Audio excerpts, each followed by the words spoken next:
Hello everyone, once again welcome to PM Networking. Guys, today's video is going to be very important, very useful for all network engineers. So if you are a network engineer or if you are planning to become a network engineer, make sure you will watch this video till the end. Today in this video we are going to understand how to configure NAT and BGP in multi-home scenario. Guys, in the real-time network, most of the time you will see scenario is multi-home, where we have connectivity from multiple service providers. And in my scenario also you can see this is multi-home scenario because I have connectivity from different ISPs, ISP1 and ISP2. ISP1 is my primary ISP, ISP2 is my secondary ISP. So here I have to configure NAT failover on router number 1, right? Because my requirement is all the employees should be able to access internet. This is my first requirement. My second requirement is this server, right? Let's say I am hosting some application on this server, and like this you can have multiple server, or you can have multiple application on same server with different IP addresses. Like all the application will have different IP addresses, and you want outside user, means user from the internet can access your server. So you want to provide remote access to your internal application. In that scenario you have two options. One, either you can configure DNS failover in the ISP network, right? Because you have connectivity from two different ISP. So if you will configure the static NAT, let's say you are using private IP address on the server. So for the private IP address, I have to configure translation. On the edge router, I have to configure a static NAT, right? A static NAT for both ISP, for ISP1 also, for ISP2 also. I can track the ISP with the help of SLA. With the help of SLA, I can track the ISP, and after that we can configure the static NAT. But how outside user will came to know which public IP address I should use to reach this server, right? Because you have one private IP address, but you are using two public IP address, one for ISP1, one for ISP2. So for that you can configure DNS failover, right? And in the DNS failover there will be some latency because of cache memory. So the better option is just advertise your own subnet to the global internet, right? Like I can configure public IP address to this server or to the application, and then we can advertise that public subnet to the global internet. How? With the help of BGP. And same thing we are doing in the real-time network.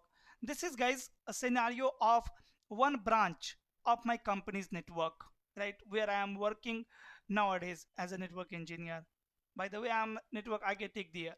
So this is one side, remote side, correct? And we are doing same thing, like we had configured the NAT failover, and after that we have configured the BGP to advertise our internal subnet.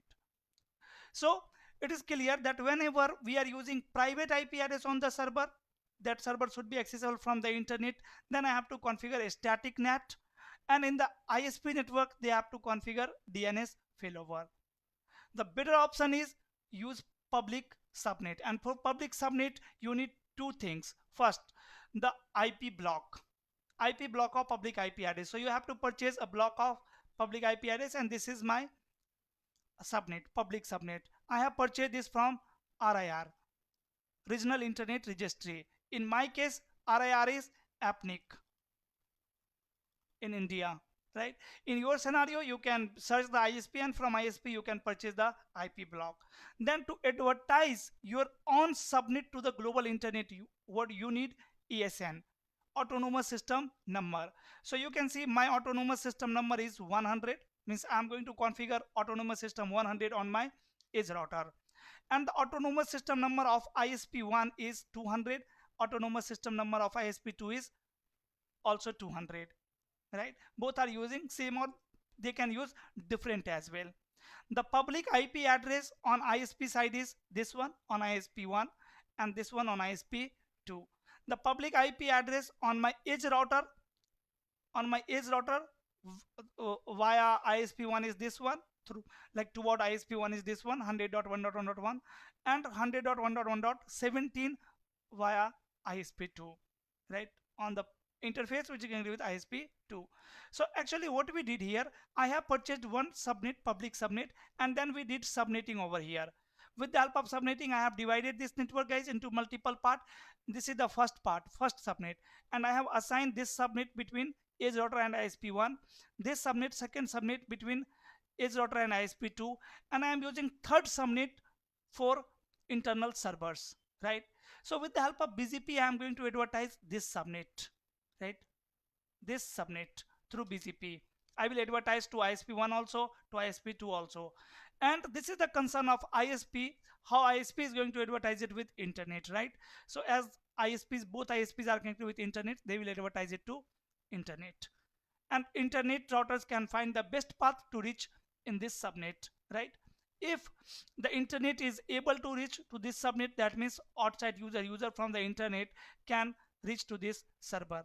That means anyone with internet connectivity can access my server with the help of public IP address directly, right?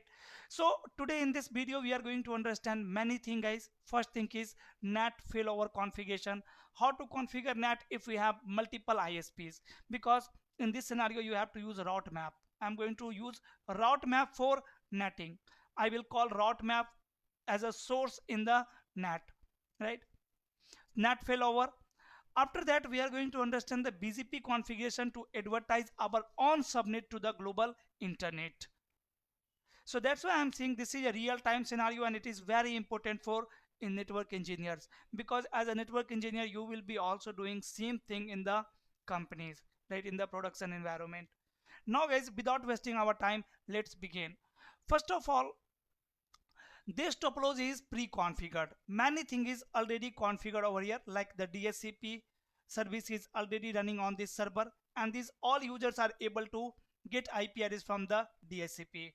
Then guys, I have one distribution layer switch. This is the gateway, right? So all users are able to ping their gateway, and there is connectivity between distribution layer switch and core layer router. I am running OSPF routing protocol here. So with the help of OSPF, both are able to exchange the routes. Fine. So this is the pre-configuration. These are the already configured in this scenario. Then the IP addresses on ISP's router and the edge routers are already configured, but NAT is not running. BGP is not running. Done. IP SLA is already running over here on this router to track the ISP. Like as I told you, ISP1 is my primary ISP, ISP2 is the backup ISP. So I have configured IP SLA here. If you don't know the IP SLA configuration and those things, you can watch the previous video, right? This is part 3 of complete network configuration. You can watch part 2, or you can watch from part 1 then part 2, then you can watch this video. But if you only want to learn the NAT failover configuration and the BGP configuration to advertise our own subnet to the global internet, then you only need to watch this video, right? Because in the previous videos guys, we had covered the basic configuration only, right? And most of the people are already familiar with those configuration. So let me verify the previous configuration. For that, I can access any PC, let's say PC1, and here I am saying IP DHCP. Let me check this machine is able to get IP or not. So yes, you can see the DORA process is working guys, and this machine have got the IP address which is 192.168.1/24. Gateway IP address is 192.168.1.254, means last IP address from this subnet, and I can ping to my gateway, ping 192.168.1. Sorry, ping 192.168.1.254, and you can see I am able to ping. That means all the end users are able to ping their gateway. Now I have not configured the public subnet on this server, right? The public IP address. Soon I am going to configure that also. So these user PC1 and PC2 are in VLAN 10. Now guys, I am going to, let's say, put this server, like the internal servers, in VLAN 100. So this user is going to be VLAN 100 in VLAN 100. So I will create one more VLAN on the switches, right? And I will show you how you can allow that VLAN on the trunk link, because by default on the trunk link VLAN 100 is not allowed here. Done. So these all users in VLAN 10s are able to get IP address from the DHCP server, as well as these machines are able to ping their gateway. Now for the verification, I can check PC3, like the VLAN 20 user also, say IP DHCP, and here you can see this will also work. This is not working. This machine is not able to get IP address from the DHCP server. Just give me a minute, let me troubleshoot it. What is the issue here? For that I am going to access this switch because of port security maybe. So interface status, yeah, everything is fine here. Then this machine should get IP address. Let me try once again. Yeah, now you can see Dora process is working. Maybe it was because of SPI protocol, it was taking 30 seconds. Now you can see this machine have got IP 192.168.2.1. First of all, we are going to configure NAT for these all users. Let's suppose these are my employees, general employees. So guys, these users should be able to access internet. That's it, right? Like outside users should not be able to access these users.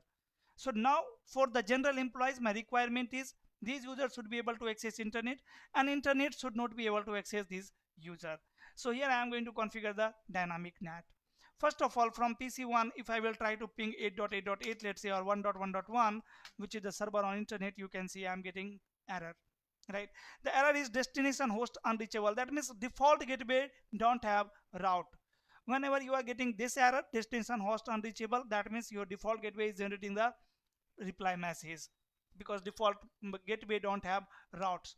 So we can configure one default route on the gateway device on this distribution layer switch, or I am already running default route on router number 1. We can advertise that in OSPF. It will be better to configure default route statically over here on this distribution layer switch. So let me configure one default route here because default route is required. So say IP route 0.0.0 0.0.0, exit interface is E0/0, and next hop IP address is going to be, see, the subnet between router 1 and distribution layer switch is 10.1.1.0/24. Dot 1 is the IP address on switch and dot 2 is the IP address on router. So 10.1.1.2. Done. Now if you will ping 1.1.1 or any server on the internet, I think you will get request timeout error if NAT is not running. Yeah, you can say timeout, right? So timeout error, that means NAT is not running on router number 1. Now guys, I am going to access router number 1 directly. Even I can close the switch console. I am not going to configure anything else over here, not on this switch also. So close it. Let me take you to router 1, and on this router, see, I am running track, so that's why here we have one log message, and track is up because ISP1 is up. So if ISP1 is up, then track is up. So track. So track. So you can see my track is up, and I have two default route on this router, right? One towards ISP1, one towards ISP2. So run section IP route. So you can see we have one route towards ISP1 with tracking with track 1. So until and unless track will be up, it will be using this default route.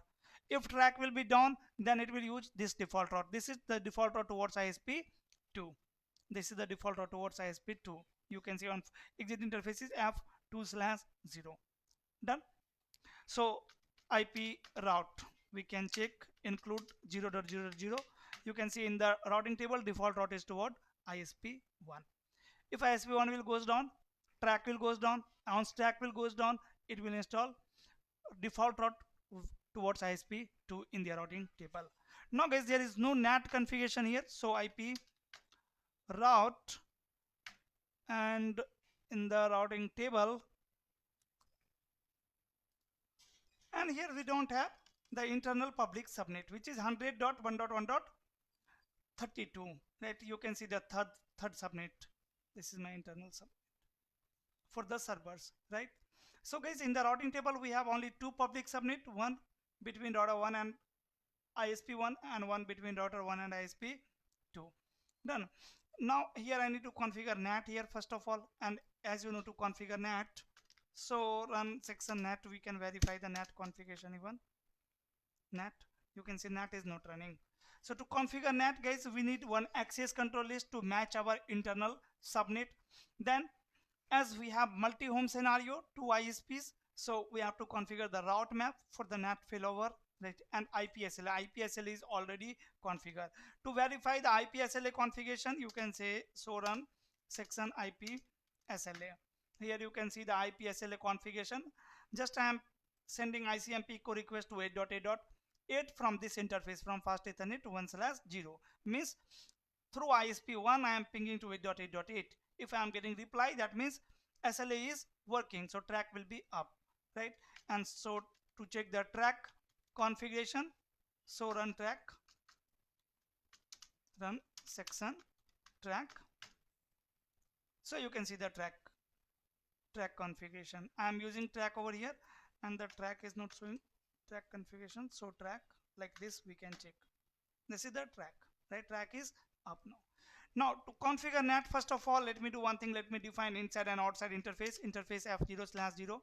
Guys, in the last video there was some issue here. The issue was because of the route of 8.8.8. I had configured route 8.8.8 by using exit interface only, and this router was considering that as a directly connected, right? So I have changed that. Now I have defined the next hop IP address also. So there is a special route, a specific route in the routing table for 8.8.8 because I am tracking 8.8.8 with the help of SLA. Okay. Now this interface should be your inside interface, IP NAT inside, and then interface range F1/0 and F2/0. These two interfaces should be outside. So say IP NAT outside. Done. I have defined the IP NAT inside outside.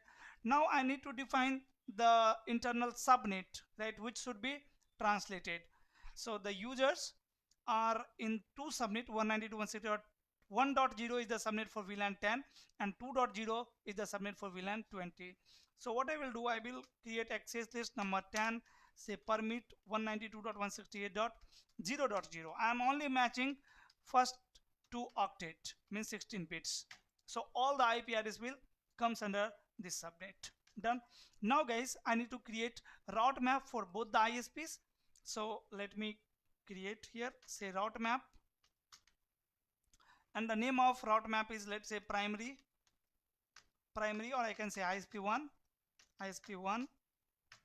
and then action permit, and let's say sequence number 10. Here I am going to say match IP address from list number 10 and match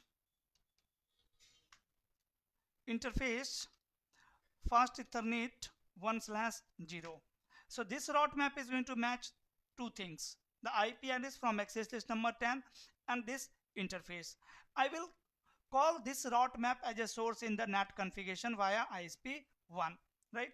Exit. I need one more route map for ISP2. Okay, route map, let's say ISP2. See, ISP1 means I have created this route map for ISP1. If these two things will match, then it will perform the translation, right, via ISP1. And in the ISP2, again I am going to define action permit, means allow. If these two things will match, then it will allow, means it will perform the translation. Allow, and then sequence number again 10, and here again I am saying match IP address from list number 10, and this time match interface fast Ethernet 2/0. So now I have created the route map. You can see the entire configuration of route map. Now IP NAT inside source is the route map, and it is going to match source from which route map? From route map ISP1. If it will match, then it will translate it into interface fast Ethernet 1/0, and to enable PAT, say overload, right? Overload. This is the configuration, NAT configuration for ISP1. In the same way, IP NAT inside source route map, source will be matched by route map ISP2, and it will translate the source into interface fast Ethernet 2/0, and then overload, because see 2/0 is connected with ISP2 here, correct? So let me hit enter here. Done. Now you can see the NAT configuration. This is your NAT and route map configuration.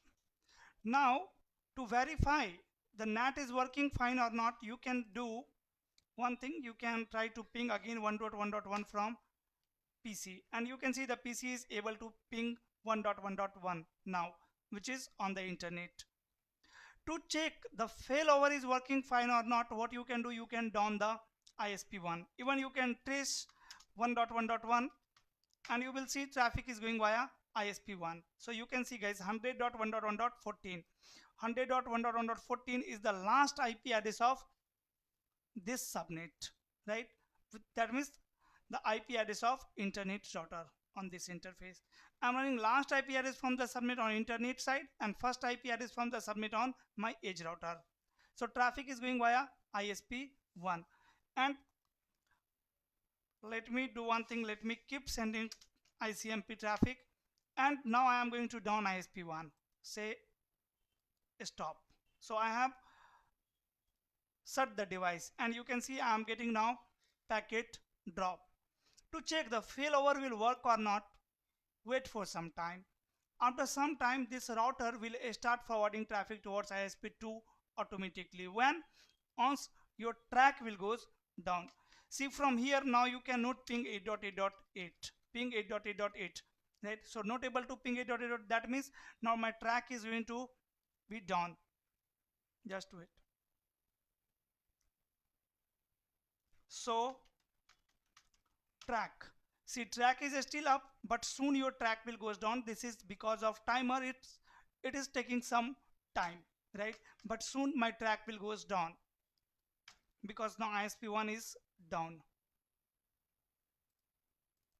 Yeah, ISP1 is down. So here I am getting packet loss, and now you can see track has goes down, and again you can see the PC has started getting reply from ISP2. Now if this time if you will trace route 1.1.1, trace 1.1.1, so you will see the traffic is going via ISP2. Now you can see this is the last IP address of this subnet, the subnet between edge router and ISP2. Done. So failover is working fine guys, and let me again ping ISP, and ping is working, and I am going to up the ISP1. So once ISP1 will come up, what will happen? Track will come up, and once track will come up, it will shift the traffic towards ISP1 again, right? That means failover is working fine for end users. Now our main second task is to advertise our on subnet. Just wait for some time. See ping 8.8.8.8. I'm getting the reply, so soon my track is going to come up. So track, it is taking some time. Track is still down. The reason this is just because of simulation, and guys the timer configuration, you can manipulate these timers. Once track will come up, we will get one log message. And users are still able to ping internet via ISP2. If you will trace,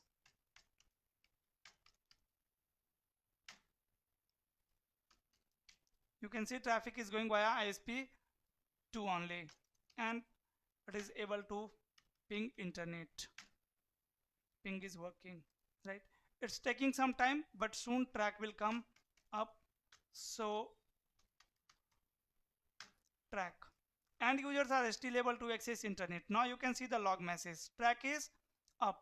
So once track will come up, it will shift the traffic toward ISP1. Now you can try by trace route 1.1.1, and now you can see again traffic is going via ISP1. That means failover is working fine and machines are able to access internet, right? And I have configured the NAT failover, right? ISP1 is my primary ISP, ISP2 is secondary ISP. Until and unless ISP1 is up, it will be forwarding traffic via ISP1 only. Now let's configure the BGP here.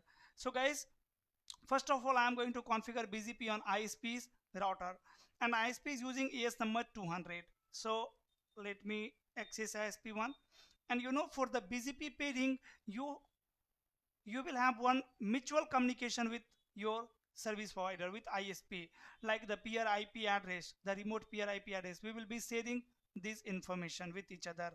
ISP will share their IP address to you, and you will share your on ISP to ISP. Config T, let me change the host name also, say ISP1. And router BGP AS number 200, because ISP is using AS number 200 here, and then say neighbor. Now guys, the peer IP address is required, so you will be sharing your IP address with ISP, and your IP address which is running on my edge router is 100.1.1.1, and I am saying remote AS. Remote AS is 200. Done. I have defined the command. That's it. Now ISP2 is also going to configure BGP there, so they will run same command, router BGP AS number 200. And what remote AS I have defined on ISP1? Remote AS should be 100, right? This is the incorrect on ISP1. Let me correct it. Say no to this command, and I am going to say 100 eBGP. Done. Now on ISP2, BGP AS number 200 and the neighbor. Guys, neighbor IP address. Again, the first IP address from the subnet. So subnet is 100.1.1.16/28. So the first IP address is 17. So neighbor 100.1.1.17, and the remote AS is nothing but the 100. Done. So ISP routers have configured the BGP. Now you need to configure BGP on your edge router. So let me access router 1, and on this router I am going to configure BGP. First of all, we'll form the BGP pairing. After that, we'll advertise the subnet. So router BGP AS number 100 and the neighbor. The IP address of ISP1 is 100.1.1. Last IP address from this subnet is 14, and remote AS is going to be, guys, 100. Soon we will have BGP pairing. Soon BGP pairing will come up between edge router and ISP1. And there is one more neighbor who is 100.1.1. So there is some issue. I'm getting notification message. For now, I'm going to remove BGP configuration. Say no router BGP AS number 100 here. And let me verify the ISP1 BGP configuration. So run section BGP. So I am running BGP AS number 200 here. That is correct. And the neighbor is this one, and remote AS is 100. Here everything is correct. Definitely there was some issue with router 2. Yeah, remote AS will be 200 here. Let me correct it. Say router BGP AS number 100 and neighbor 100.1.1.14, and remote AS is 200. Now we will have BGP pairing. Neighbor 100.1.1. Last IP address from this subnet between ISP2 and edge router. See, now we have BGP pairing between edge router and ISP1. The last IP address from this subnet is going to be, guys, what? 30, right? Because next network will be 32. So the broadcast ID of this network is going to be 31, and last IP will be 30. Then remote AS 200. And now you can see we have pairing with ISP2 also.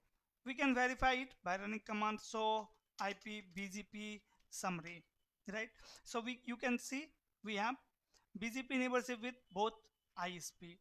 Now guys, let's understand the public subnet, our own public subnet. What I'm going to do, I'm going to insert this server in VLAN 100 first. So let me access this switch, and on this switch I'm going to put interface E0/3 and switch port access VLAN 100. I have inserted this port in VLAN 100. VLAN 100 should be in VLAN database, so VLAN 100. Now do so interface trunk, but do so interface trunk. So on the trunk interface, you can see only VLAN 10 and 20 are allowed. So I am going to allow VLAN 100 also on this trunk link. So interface E0/0 and say switch port trunk allowed VLAN add 100. So I have added VLAN 100 over here. Now do so interface trunk, you can run this command, and now you can see VLAN 100 is also allowed. I have to allow VLAN 100 on distribution layer switch also on the trunk link, and I have to configure VLAN 100 in VLAN database. So VLAN brief. Now you can see we don't have VLAN 100. By the way, we have VLAN 100 here already, right? So we don't need to create VLAN 100, and do so interface trunk. On the trunk link, VLAN 10 and 20 are only allowed. So interface range E0/1 and E0/2. Switch port trunk allowed VLAN at 100. Right, I have allowed VLAN 100 over here. Now guys, I need to create one SVI here for VLAN 100. That will be the default gateway for servers. So interface VLAN 100, say no set to this interface, and the IP address. Again, I am going to use the last IP address from the subnet as a default gateway IP address. So 100.1.1. Last IP address will be what? Next network is starting from 48, right? Because slash value is, guys, 28, right? So if you know the subnetting, the next network is starting from 48. This network broadcast ID of this network will be 47. So last IP address is going to be 46.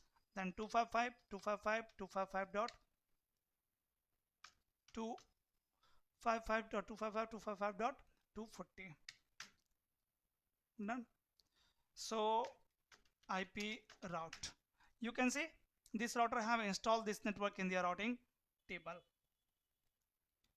100.1.32/28 directly connected on VLAN 100 interface.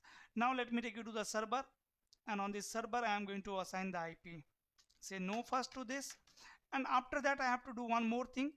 I have to advertise this subnet to the edge router, to router number 1 from this distribution layer switch.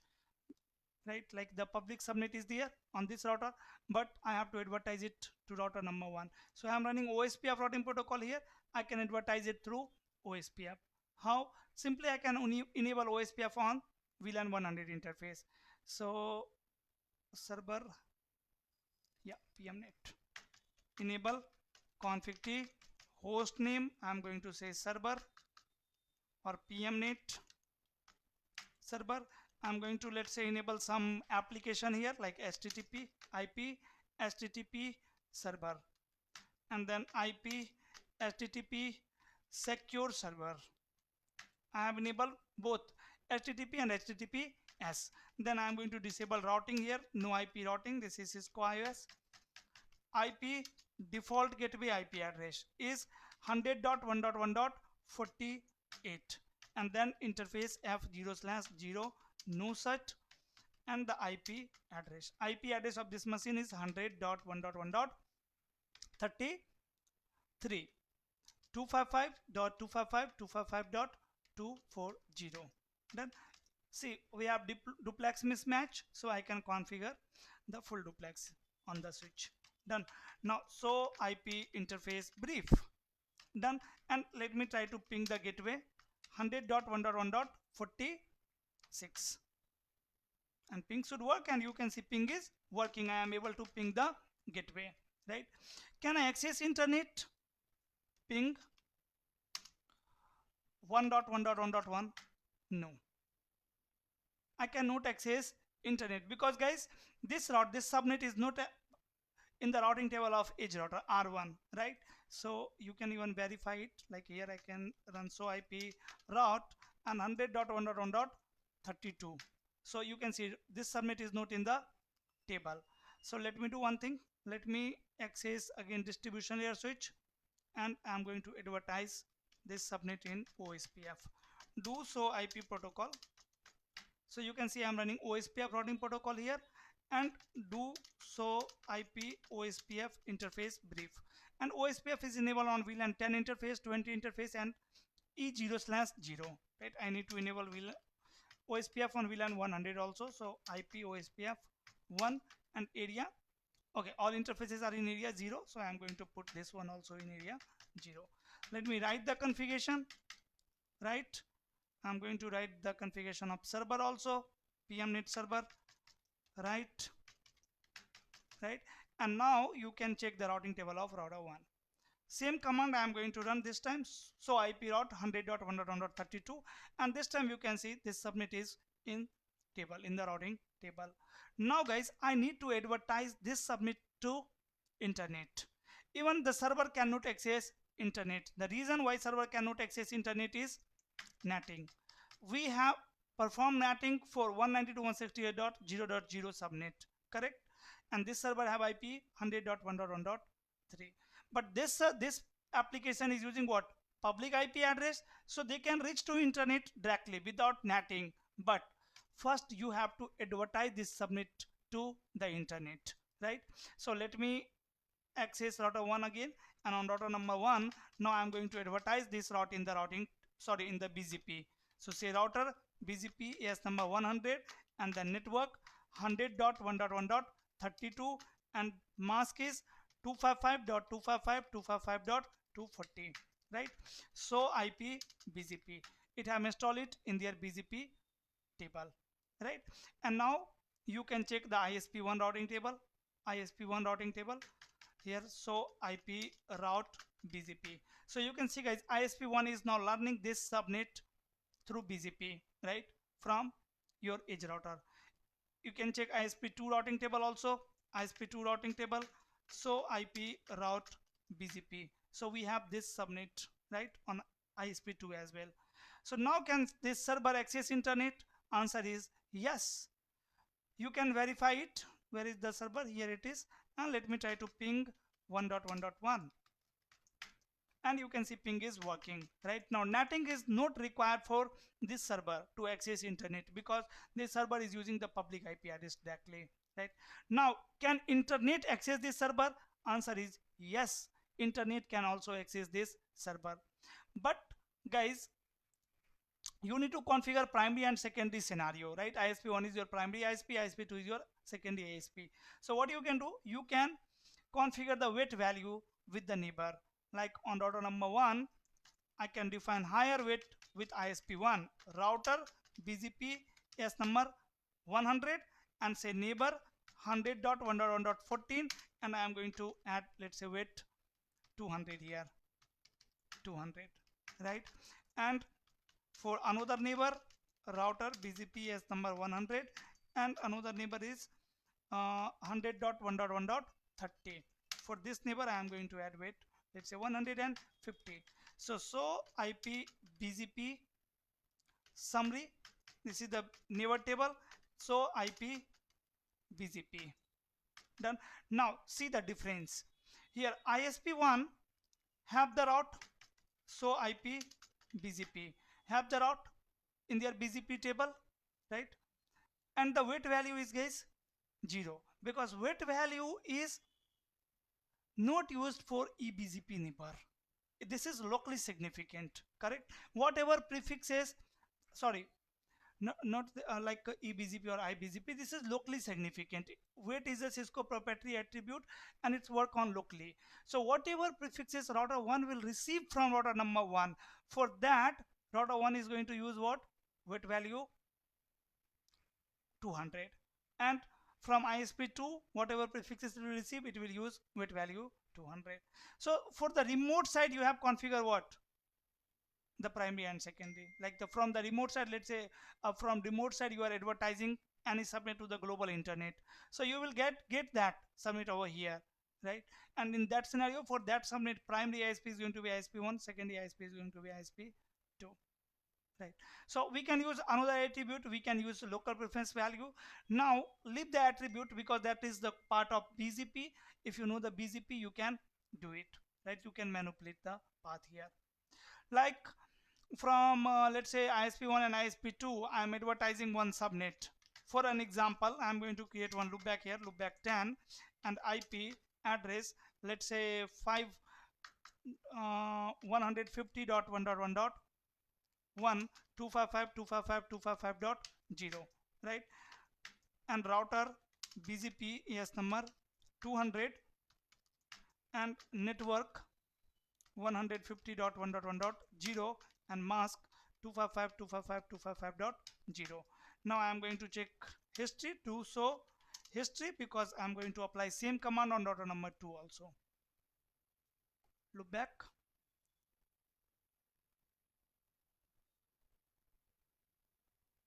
From loopback 10, right? Let me apply it on ISP2 also. Applied. Done. Now you can check R1 routing table or the BGP table. R1 BGP table. So IP BGP. So you can see which it is learning this subnet 150.1.1.0/24 from 2 ISP, and guys, best is via which ISP? Best is via ISP1. The reason? Weight value. Correct.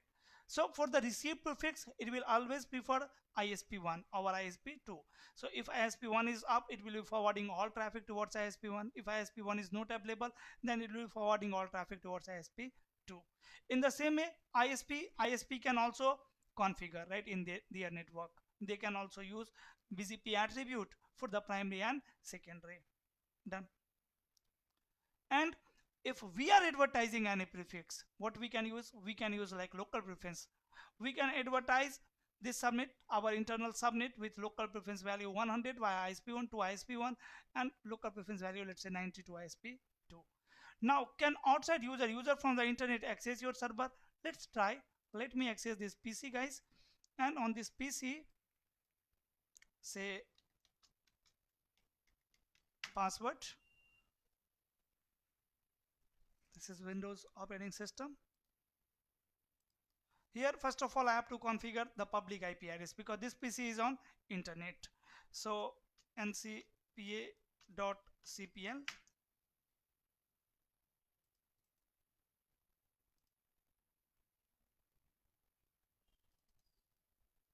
Okay, IP is already there, 200.1.1.10. So let me check. Let me try to ping your server, your internal server, with the help of public IP. Come on, CMD. Ping 200.1.1.33, and you can see ping is not working. Just wait, ping should work. Let me check ISP1 configuration. So IP route or so IP interface brief. Okay, the WAN interface, this interface which is connected with the internet router, is not configured here on the ISP. So let me do one thing. Let me configure interface F1/0 and say IP address 200.1.1.1 255.255.255.0 and no shutdown, right? Then ISP2 also interface F1/0, say no shut, and the IP address 200.1.1.2 255.255.255.0. I have configured the IP 200 on internet routers. So let me save the configuration over here, and now let me try to ping.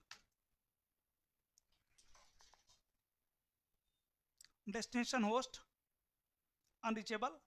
Let me try to ping the gateway. Let me check what is the gateway IP address over here. CMD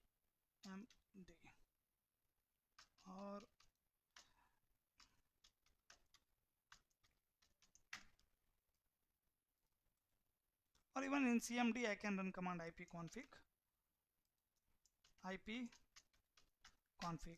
So guys, the gateway IP address is 200.1.1.1, right? So this is the virtual IP address, right? So maybe they are using HSRP here between ISP1 and ISP2. So let's say, let me define the gateway of ISP1, cm ncpa.cpl. If I will define gateway of ISP1, then this user can access your internal server via ISP1, say 1 here, right? And now let me ping again your internal server.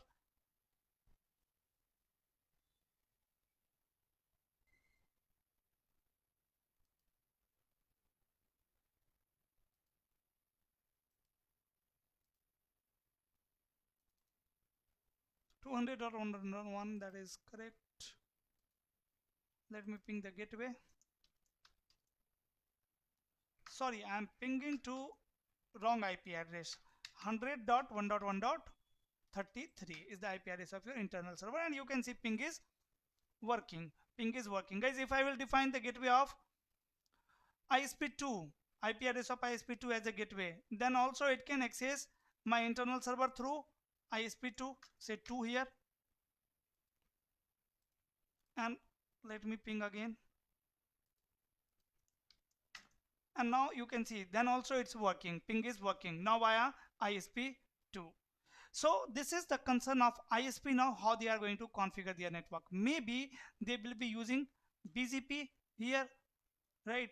And both the ISP will be advertising your subnet. So you will advertise your subnet to your ISP, and your ISP is going to advertise it to the internet, right? So if it is your ISP, you can configure, like if your ISP1 is the primary ISP, you can configure R1. Done. So now you can see all the employees are able to access internet, and all are using private IP address. This server is using public IP address, and this server is able to access internet without NAT. As well as outside user from the internet can access my internal server with the help of public IP address. And this time this server is having only one public IP address. But if you will configure the private IP address over here on this server and a static NAT on edge router, so that user from internet can access your server, then you will have two public IP address for one server or for one application, right? And ISP is going to configure DNS failover there. It's the concern of ISP, how they are going to configure their network, right? So guys, this was a very important configuration, like how to advertise our own subnet to the global internet. That's all for today. If you have learned something from this video, please hit on like button, guys. If you have any question, query, concern, please let me know in the comment section. And if these types of videos are helpful for you, if you are learning from these types of video, please type yes in the comment section to appreciate me, like it will motivate me to make more videos like this. Once you will type yes in the chat, I will get to know these videos are helpful for you and you guys are learning, you guys want more videos like this. I will try to make more videos like this as much as possible. If you are new on the channel, if you have not subscribed this channel till now, then please subscribe this channel. We'll meet soon in the next video. Till then, stay safe. Bye bye. That's all for today. Thanks for watching.